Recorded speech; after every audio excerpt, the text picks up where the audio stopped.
Elementary Physics MP3 from cg4u.net for students. Source: Wikipedia. Magnetic flux in physics, specifically electromagnetism. The magnetic flux, often denoted F or Fb through a surface, is the component of the B field passing through that surface. The C unit of magnetic flux is the Weber WB in derived units, volts-seconds, and the CGS unit is the Maxwell. Magnetic flux is usually measured with a flux meter, which contains measuring coils and electronics, that evaluates the change of voltage in the measuring coils, to calculate the magnetic flux.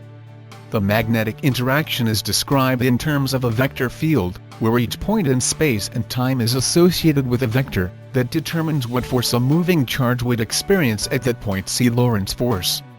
Since a vector field is quite difficult to visualize at first, in elementary physics one may instead visualize this field with field lines.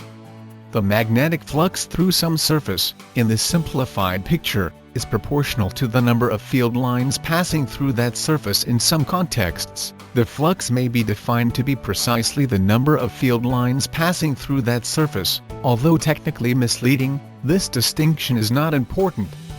Note that the magnetic flux is the net number of field lines passing through that surface, that is, the number passing through in one direction minus the number passing through in the other direction. See below for deciding in which direction the field lines carry a positive sign, and in which they carry a negative sign.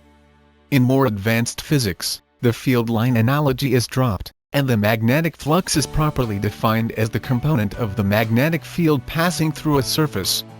If the magnetic field is constant, the magnetic flux passing through a surface of vector area S is, where B is the magnitude of the magnetic field. The magnetic flux density having the unit of WB m2 Tesla, S is the area of the surface, and is the angle between the magnetic field lines and the normal perpendicular to S.